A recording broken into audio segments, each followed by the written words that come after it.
Dans le cadre d'une série de reportages intitulée Les littéraires, la Société Saint-Jean-Baptiste du Centre du Québec ainsi que Télécœur est fière de vous présenter ce reportage. Vous êtes une autrice de la région, de où exactement? De Manceau. On est ici pour parler de votre livre. On est au Salon du livre de Sainte-Gertrude. Combien de livres, premièrement, avez-vous à votre actif? C'est le 4e recueil de poésie.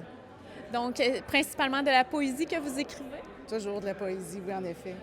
Qu'est-ce qui vous inspire dans l'écriture?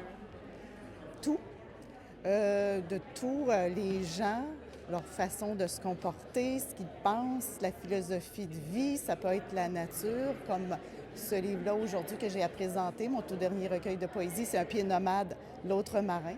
Donc, moi, je suis amatrice de randonnée pédestre. Donc, je visite beaucoup d'endroits dans la nature, évidemment. Donc, ça l'explique un peu ce que je ressens face à la nature, ce que j'ai observé. Mais à la deuxième lecture, on peut comprendre que c'est mes pérégrinations intérieures. J'ai fait une métaphore entre les éléments de la nature et mon intérieur, puis qui peut toucher aussi l'intérieur de tous les gens. Avez-vous une méthode d'écriture? Ma méthode, c'est un petit peu éparpillé dans le sens que je vais vraiment à l'inspiration du jour, du matin. Je vais écrire, j'ai toujours un cahier d'écriture, toujours le même. Je peux écrire une strophe de 2-3 vers. Je laisse ça de côté. Le lendemain, ça peut partir sur un autre sujet. Puis à un moment donné, je m'assois, je me relis et je vois qu'il y a des liens qui se font entre certaines strophes avec le temps. Puis là, je vais faire mon texte ou ma suite poétique. Et vous disiez, vous êtes aussi éditrice, donc vous éditez les livres d'auteurs de la région? Oui, je mets en lumière leurs œuvres, autant tout genre littéraire, que ce soit du livre de recettes, du guide pratique en passant par la poésie, les autobiographies, les romans policiers, de toutes sortes. Qu'est-ce que ça implique d'être éditrice? Beaucoup de choses.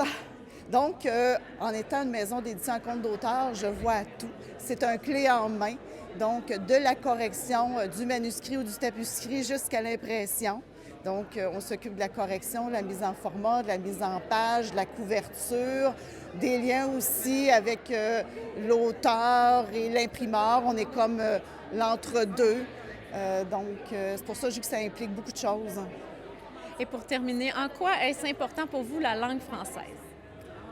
Pour moi, c'est tout, la langue française. C'est notre culture, c'est notre façon de vivre, notre façon de s'exprimer. La langue française est colorée. On peut exprimer plusieurs choses que dans d'autres langues, on ne peut pas exprimer. Donc, on peut exprimer beaucoup de sentiments. Donc, pour moi, c'est ma bohème, c'est ma poésie, c'est tout.